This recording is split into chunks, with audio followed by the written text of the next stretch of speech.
Okay, today we're doing Dress to Kill. It is the third Kiss album. It was released March 19th, 1975. It has 10 songs, and it's only about 30 minutes long, just over 30 minutes. And it's produced by Neil Bogart and Kiss. The album cover, yeah, take a look at that album cover. The boys are wearing their manager's suits, Bill LaCoin. Except Peter, he owned his own suit, but they just went out into the street in New York City and took this photo. It's actually an excellent photo, quite a good shot. And the photo was taken by Bob Gruen. There's Peter, Ace Frehley, Paul Stanley, and then Gene. You know, you can see Gene.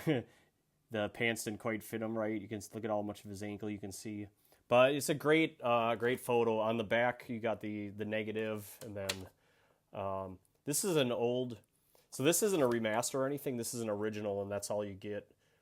There's no lyrics in here, and it's just got the names of the songs and the timestamps and who wrote the song, and it's got the name of the band here on the bottom, and produced by Neil Bogart and Kiss. Okay, so that's Dress to Kill. What's the deal? The first two albums aren't selling, and Kiss is drawing crowds and playing big shows. But Kiss fired Kerner and Weiss, the two guys that produced Kiss and Hotter Than Hell, the first two records. They're trying to lure Kiss to join Warner Brothers. When Casablanca Records president Neil Bogart found out, he fired Kerner and Weiss and produced Dress to Kill with Kiss. And he just took on that responsibility. But according to the band, and Paul mostly is the one that said it, the band made most of the artistic decisions that fell on them, and Neil was just doing all the scheduling and all the managerial type stuff. So that's Dress to Kill. What does it sound like? It's much cleaner than Hotter Than Hell, which has a cheap sounding, fuzzy, grainy, not clean and crisp sound. This sounds much more like the first record in terms of sound quality and crispness. Kiss doesn't need crunchy sounding guitars like Metallica or Nirvana or Rush anyway, so I don't know why I guess they were trying to experiment with Hotter Than Hell. And, you know, honestly, I've been thinking about it. Hotter Than Hell, if you remember in that review, I read that it was labeled as proto-punk. I've been thinking about it since I said that. It's almost more like proto-grunge. Like, it's got a real fuzzy thing going on. But anyway, that's let's not get into Hotter Than Hell. This is Dress to Kill. Paul Stanley says that Bachman Turner Overdrive, or BTO, used acoustic guitars to augment the sound quality on their records. So that's what Kiss did on this one. To make it sound sonically, define the guitar sound to give additional clarity and definition. They also wanted to get their sound to be more like it was when they played live, which Paul openly complained about. They found that to be a difficult task. Like, why can't we sound as good live as like we do live in the studio? So that was the challenge they took on. And Neil Bogart had them do fewer takes to speed up the process to get the record out faster. So this one, they didn't have a lot of time to think about. It was like they recorded it in 10 days, and then Preston released about 2 weeks later on vinyl back in 1975. So that's how desperate they were for the money and to get it out. And I didn't show you, but the disc, these are the original prints. They look kind of like this, you know. Yeah, pretty cool. Dress to Kill. The first track is Room Service. It's a Paul Stanley track and lead vocals by Paul. And it's 2 minutes and 59 seconds. It's in the key of E flat major. So just think, like, if you go look at like Ultimate Guitar or something, it's keyed. It's like noted in E major, and I talked about this on the other two records, but you tune your guitar down half a step. So E string is an E flat, A string is an A flat, you know, blah, blah, blah. So it's an E flat major, and it's fast tempo at 158 beats per minute. And all these songs are in 4/4 time, except for a couple are in 12/8. The verse for Room Service is, I'm feeling low, no place to go, and I'm thinking I'm going to screen. It's a 16-bar verse, and then the chorus is the band singing Room Service, and then Paul sings, Baby, I could use a meal, room service, you do what you feel. Da, da, da, da, da, da. It's an 8-bar chorus. There's an instrumental break from 1 minute 25 seconds to a minute and 51 seconds. That's a 16 bar shot, and it's basically a guitar solo by Ace, or it could be like a duet between Ace and Paul. I don't know if those are double tracked or two parts, but it's basically functions as a Ace Frehley guitar solo.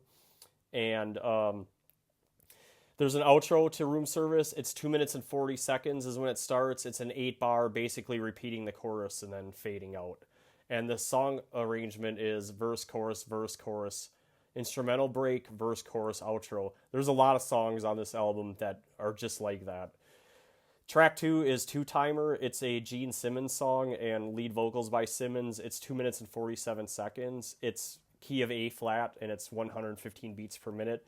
The verse is she thinks she's high. She thinks she's that's kind of how he sings it. High fashion. She thinks she looks divine.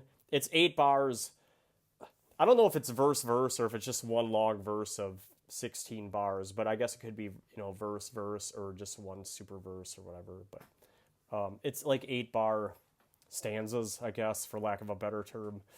There's a pre-chorus, just call me a 3-time loser, that's all I'll ever be. That pre-chorus is 8 bars, and then the chorus is Gene singing, 2-timer, my baby's a 2-timer, it's 12 bars. And then the solo part of the song runs from 1 minute and 30 seconds to 146. It's about 16 seconds long total. And it's Ace Frehley. It actually sounds a lot like the solo in Room Service. And then there's an outro starts at 2 minutes and 27 seconds. It fades out after about 7 bars, but it's basically the chorus. 2-timer, my baby's a 2-timer. And 2-timer is... Now, it's either verse, or just one, I don't know. I guess it's 2, 8 bar stanza verses. So verse, pre-chorus, chorus, then the solo, and then pre-chorus, chorus, and then the outro. And that's 2-timer. Track 3 is Ladies in Waiting. It's written by Simmons and lead vocals by Gene. It's 2 minutes and 35 seconds. It's in the key of G flat at 130 beats per minute. The verse is... So you've been to the market and the meat looks good tonight. It's 10 bars and then another 10 bars. So it's kind of like the last song, and that's how Gene does it, And the pre-chorus is, and so you move on down the line. All the ladies are looking fine, so fine. And then that's 4 bars. And then the chorus is ladies in waiting. I see it was like, I already wanted to sing it. It's an 8 bar chorus. And then the guitar solo runs from 1 minute and 4 seconds to 120. So again, 16 seconds. 10 bars just like the verse, and the solo sounds like the previous 2 songs by Ace. So they're even have a formula for these solos. The outro is 2 minutes and 8 seconds is when it starts. And around there it fades out after about 8 bars. It's the same. The outro is the same as the chorus. So Kiss is very formulaic in how they their approach to the... Even between Gene and Paul Stanley, they're very consistent. Track 4 is called Getaway. It's a Ace Frehley song and lead vocals by Peter Criss. It's 2 minutes and 43 seconds, and it's a key of G flat. It's a very fast tempo at 158 beats per minute. The verse is, I've been trying to get away, to leave this old town. 16 bars. And then the chorus is, I know I have to go, got no dough, should I stay or should I go? I gotta get away, bum, bum, ba-dun, da-da-da-da. It's 8 bars. I actually like the chorus, and I like Peter's voice. I don't know if I've said this before, but he's that's really his value to the band. Is his vocals are pretty solid. He's got that raspy, that gruff voice. He's good. He's good at singing. The instrumental break runs from 1 minute 36 seconds to 2:17, and it's 10 bars. Pretty nice solo by Ace, and it's different than the other 3 tracks that I mentioned, which are sort of like these formulaic solos, but this one's different. It's bigger by Ace, and then another 10 bars of instrumental after Ace's solo in the second half of the break. So it's like a 20 bar break. The outro, it's basically the chorus, just like the other 4 songs, 3 songs. I mean, it's the song structure is verse, chorus, instrumental break, and outro. And that's Getaway. Getaway is a pretty decent track. Track 5 on Dress to Kill is called Rock Bottom. It's a Ace Frehley, Paul Stanley song. So they wrote the music and lyrics and lead vocals by Paul Stanley. And it's 3 minutes and 54 seconds. It's I think they play this one fairly frequently in concerts, especially in the early days. The first part of the song is a long intro. It's 1 minute and 57 seconds. And the chords are D flat minor, A flat minor, G flat minor, etc. It's a lot of minor chords tuned down.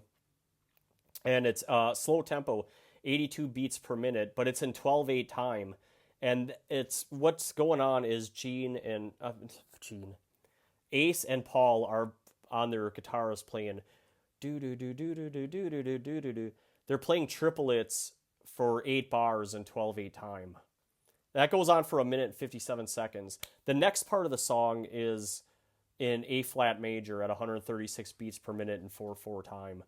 The verse is, I can't wait a day, I don't care what you say, 8-bar verse. And then the chorus is, rock bottom, girl, you know, you ought to treat me good, rock bottom, da da da da da da da. It's an 8-bar chorus. And then there's a solo in the song that runs from 243 to 257. And it's 8 bars. It's Ace Frehley doing the mayor, you know, that whole. It's a good solo. And then the outro, rock bottom girl, you know you ought to treat me good. It's 3 minutes. It starts at 3 minutes and 38 seconds to the end of the song. And same as it's really just the same formula. The outro or the coda is the chorus. And then rock bottom is verse, chorus. The solo, verse, chorus, outro. And then track 6 on Dress to Kill is called Come On and Love Me. It's a Paul Stanley song.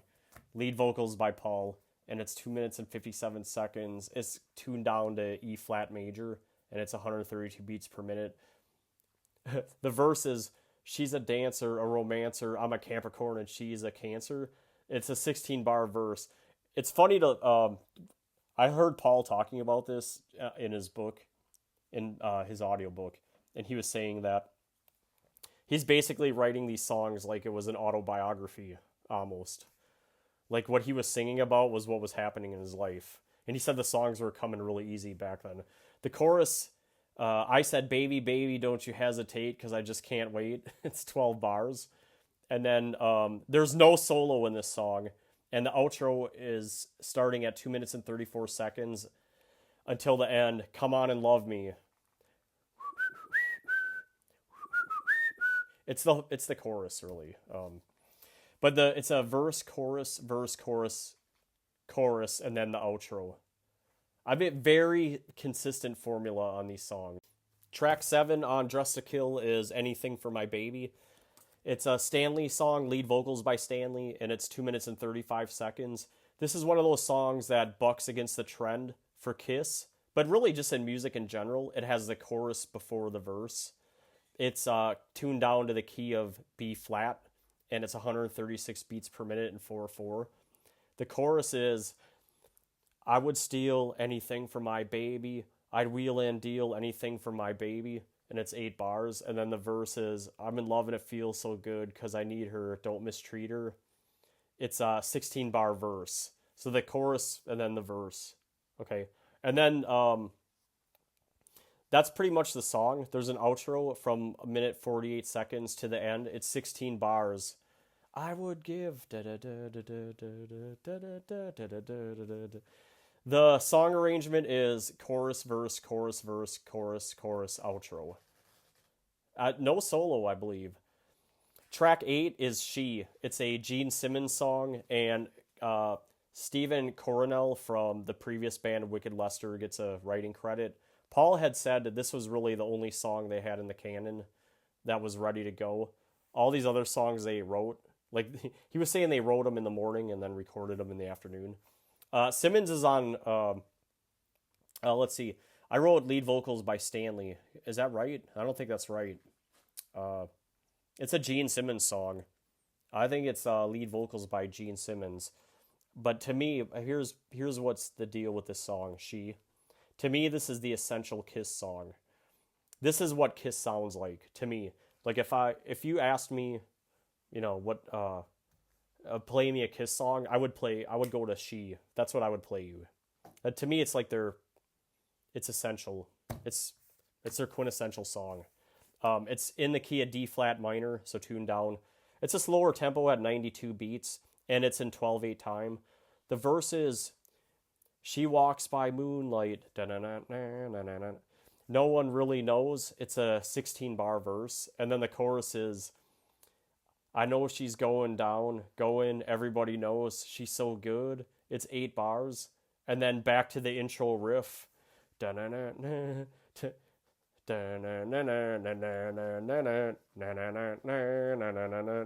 it's really the best riff ever. At least for Kiss. It's like it's their best one. Uh okay, so there's an instrumental break which runs from 1:52 to 3:10. The first half of it up to 2 minutes and 26 seconds is the band playing the opening riff. Then the cowbell kicks in at 2:26 and it's more like a solo spot.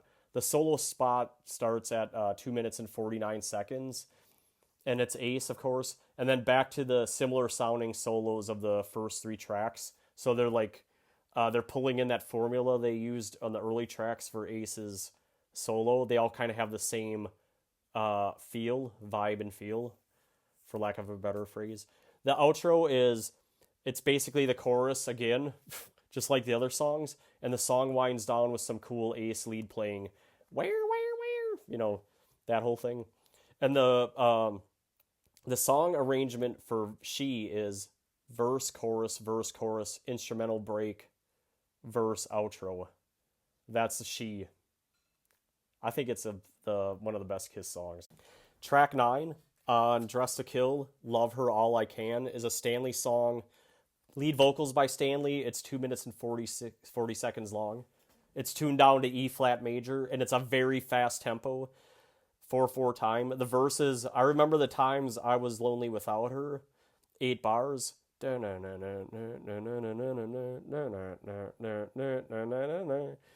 chorus is, love her all I can and try and understand the things that make her glad.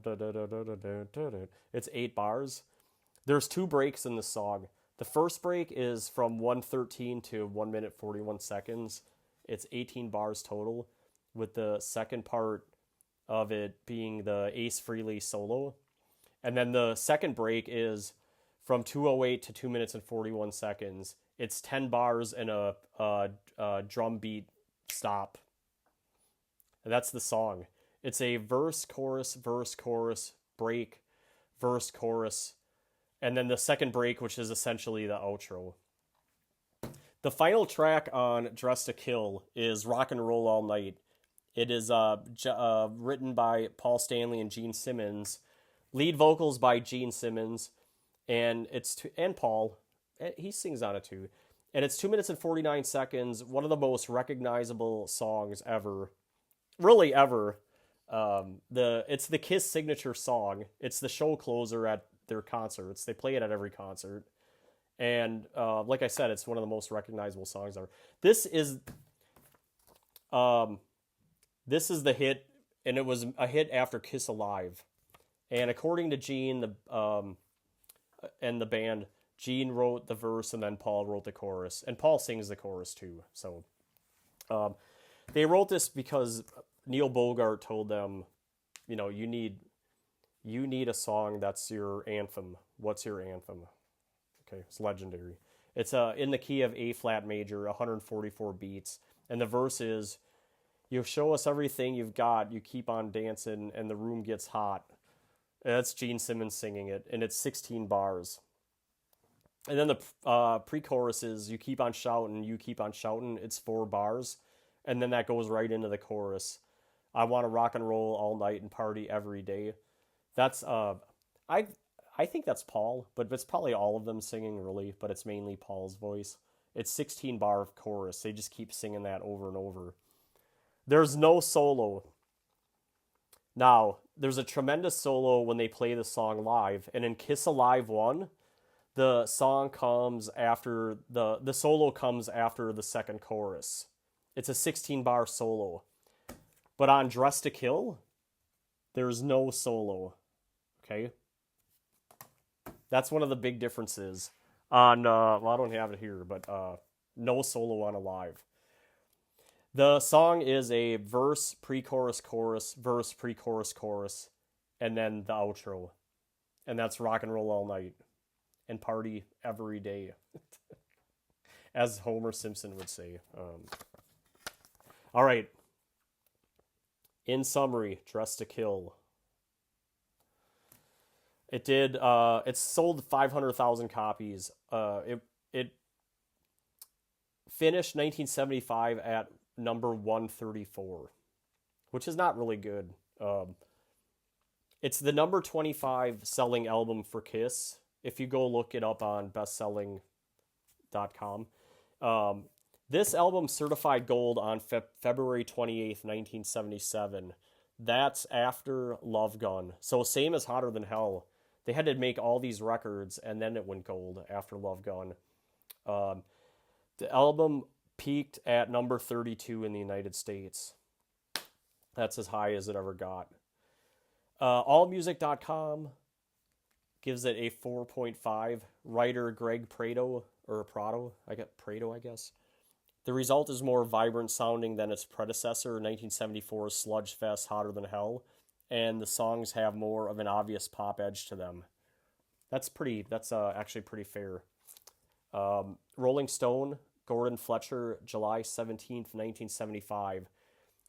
He says, Kiss does not play music, it makes very high volume noise. If rock and roll intrigues you, though, you'd best be advised that for all the simplicity, overstatement, and repetition within its records, Kiss does make fantastically successful rock. That's from Gordon Fletcher.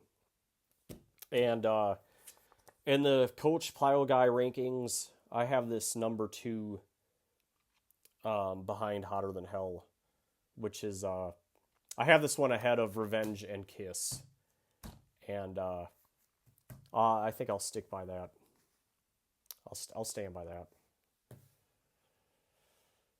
It's definitely one of the best Kiss albums. Anyway, that's it. That's it for Dress to Kill. Next up on the channel will be a Rush Chapter 2 video. I'm going to try a different format. We'll see how that goes for you. And then after that will be the best Rush songs, or my favorite Rush songs.